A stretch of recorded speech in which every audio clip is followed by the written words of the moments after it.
बोस इस बात में हाईली बिलीव करते थे कि इंडिया में एक strong and single party government and that's must be bounded by the military discipline. साल 1935 में बोस ने अपनी बुक द इंडियन स्ट्रगल में लिखा कि भारत को एक ऐसी राजनीतिक व्यवस्था चाहिए जिसमें साम्यवाद और फांसीवाद का मिक्सर हो। और उसी साल बोस इटली के फांसीवादी डिक्टेटर मुसोलिनी को अपनी एक बुक की कॉपी भेजने के लिए विशेष रूप से रोम गए। और फिर 1942 में बोस जर्मनी में हिटलर से मिले। 1943 के सिंगापुर के भाषण में बोस ने कहा कि भारत को आजादी के बाद एक डिक्टेटर की जरूरत है जो भारत पर कम से कम 20 वर्षों तक शासन करे। और फिर अक्टूबर 1943 में बोस ने आजाद हिंद की अस्थायी सरकार का गठन किया और जिसमें बोस ने खुद को प्रधानमंत्री, राष्ट्रपति और विदेश मंत्री तक घोषित कर दिया।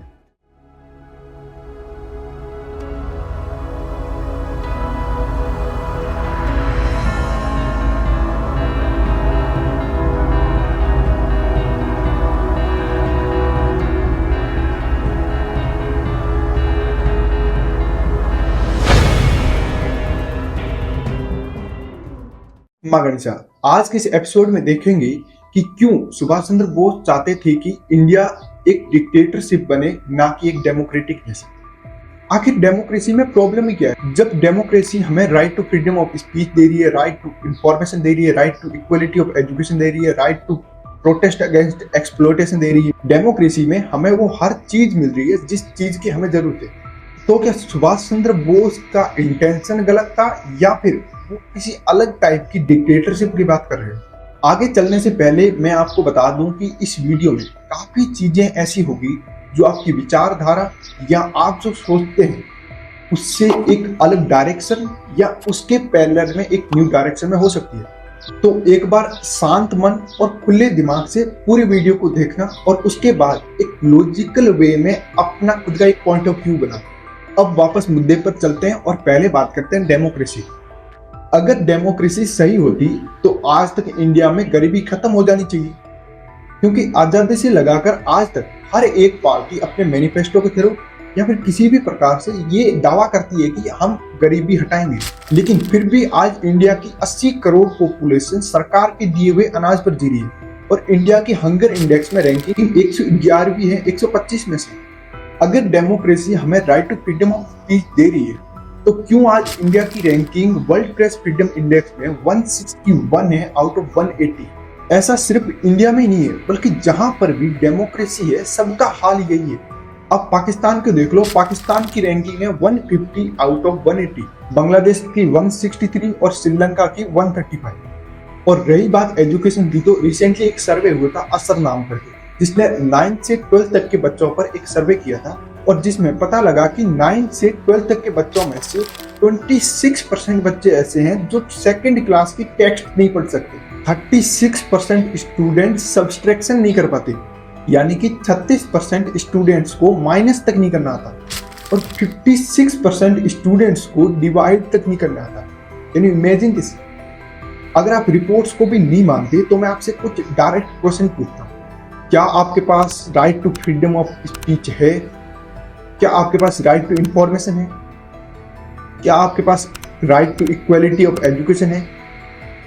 क्या आपके पास right to protest against exploitation है? क्या आज इंडिया में इक्वलिटी बिफोर लॉ है?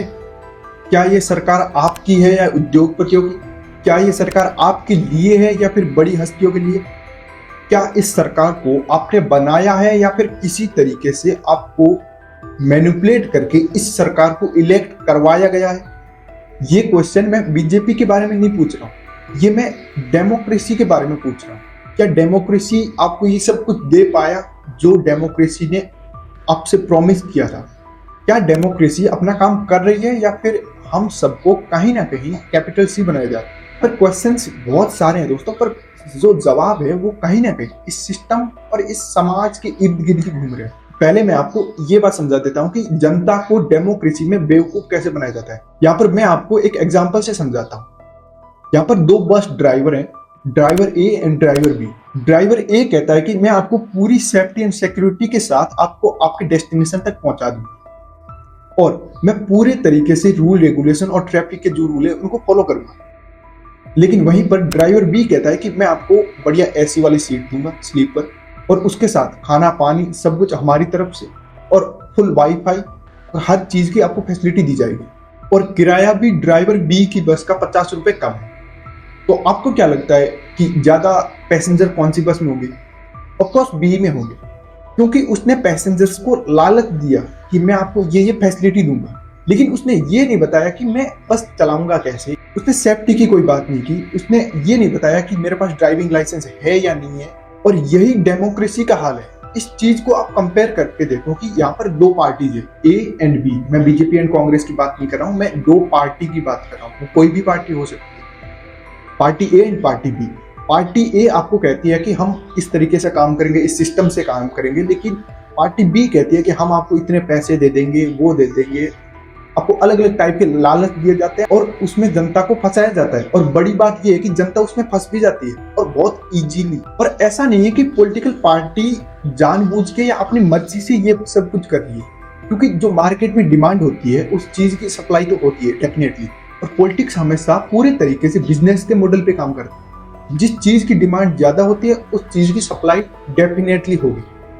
और अभी तक इंडिया में डिमांड इसी चीज की है कि तुम हमें पैसे दे दो, तुम हमें किसी रिलीजन या कास्ट का लालच दे दो और हम उस पे पलेंगे डेफिनेटली। आपको क्या लगता है अगर कोई पॉलिटिकल पार्टी आए और वो बोले कि मैं क्लाइमेट चेंज पे कुछ बात करूंगा, मैं उस पे काम करूंगा, क्लाइमेट बचाऊंगा, वो करूंगा, तो क्या जनता उसे वोट देती? बिल्कुल नहीं देगी, सीधी सी बात है। इसलिए जो डिमांड होती है उनको सप्लाई करना होता है। इसलिए पॉलिटिकल पार्टी की मिस्टेक निकालने से पहले जनता की मिस्टेक समझनी बहुत ज्यादा जरूरी है। डेमोक्रेसी में पहला नाम जनता का आता है, क्योंकि जनता की सरकार, जनता के लिए सरकार और जनता की बनाई हुई सरकार। तो हम डेमोक्रेसी में ज्यादातर पॉलिटिकल पार्टीज पर ज्यादा क्यों फोकस कर रहे हैं, जब हमें काम तो जनता पर करना चाहिए एक्चुअली। कि जनता ज्यादा समझदार होगी तो ऑटोमेटिकली पार्टी या फिर एमपी एमएलए ऑटोमेटिक समझदार आएगा। अगर अभी तक आपको ये समझ में नहीं आया कि पॉलिटिक्स कैसे काम करती है और कैसे जनता की डिमांड को सुनती है और कैसे सप्लाई देती है और वो कैसे जनता को स्पेशली बेवकूफ बनाती है, तो मैं आपको एक और एग्जांपल देता हूँ। आपने अक्सर देखा होगा कि पूंजीपति यानी कि बिजनेसमैन और पॉलिटिशियन की बड़ी जल्दी बन जाती है, और इसके पीछे एक रीजन है, क्योंकि वे दोनों जो काम करते हैं वो एक ही फॉर्मूले पे काम करते हैं। हाँ, उनका काम अलग है लेकिन उनका फॉर्मूला एक ही है। पहले मार्केट को समझो। मार्केट में ग्राहक भगवान होता है जब तक वो गुड्स एंड सर्विस को परचेज नहीं कर लेता तब तक।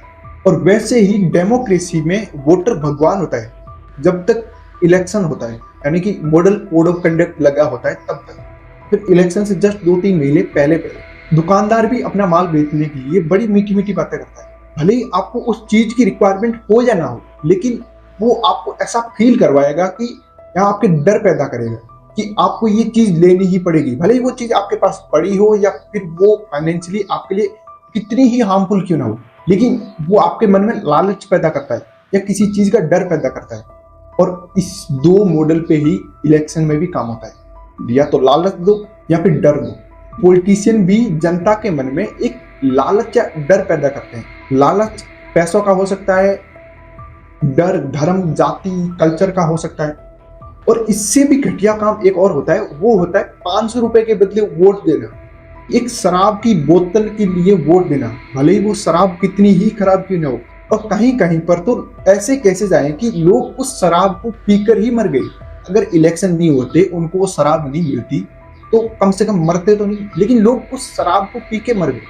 और ये सारे काम वर्ल्ड की लार्जेस्ट डेमोक्रेसी में होते हैं, और दैट इज इंडियाज डेमोक्रेसी। और फिर हम किस एंगल से या फिर किस हक से बोल दे कि democracy is the best form of the government?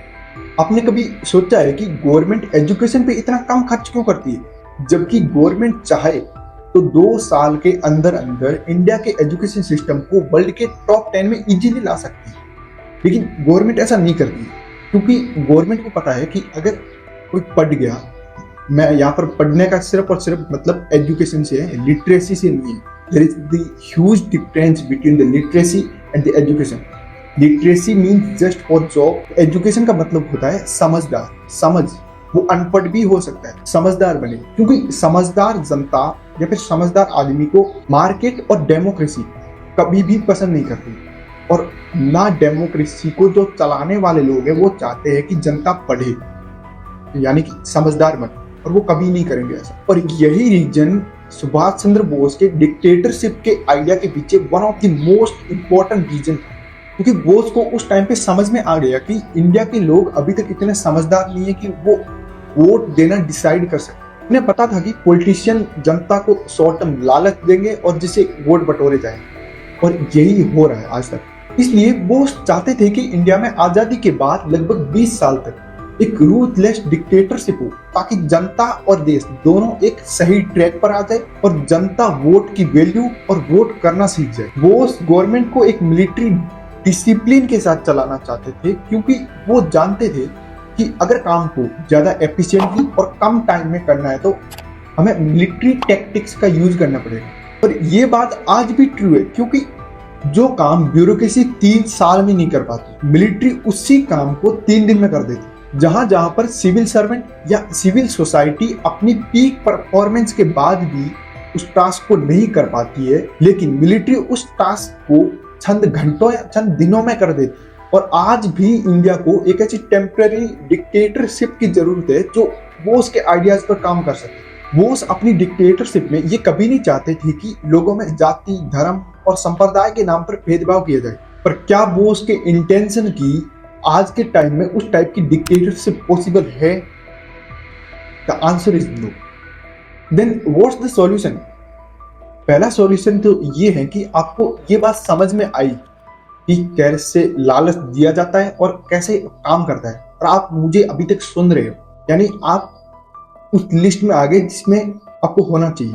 The second solution is कि हर किसी को वोट देने का अधिकार मत दो। एक बेवड़ा भी वोट दे रहा है, एक पीएचडी होल्डर भी वोट दे रहा है, एक समझदार भी वोट दे रहा है। और मजे की बात यह है कि इन तीनों के वोट की वैल्यू इक्वल है। एक ऐसा सिस्टम, एक टेस्ट या फिर एक एग्जाम, कुछ भी एक ऐसा बनाओ जिसमें ये टेस्ट किया जा सके कि कौन वोट देने लायक है, और वो ही लोग समाज में वोट दे पाए, ना कि हर कोई जिसकी मेंटेलिटी सही है। एक अलग टाइप का टेस्ट। मैं ये नहीं कह रहा हूँ कि आप एनसीईआरटी का टेस्ट लो जिसमें पढ़ाई लिखाई नहीं बल्कि समझदारी का टेस्ट हो कि वो कितना समझदार है या फिर डिसीजन लेने में कितना कैपेबल है, भले वो अनपढ़।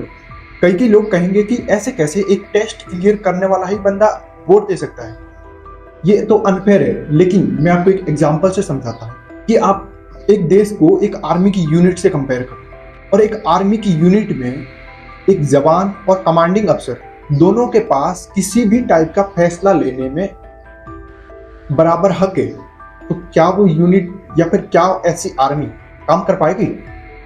Answer is no. और यही डेमोक्रेसी में है, सिर्फ कैपेबल लोग ही डिसीजन ले।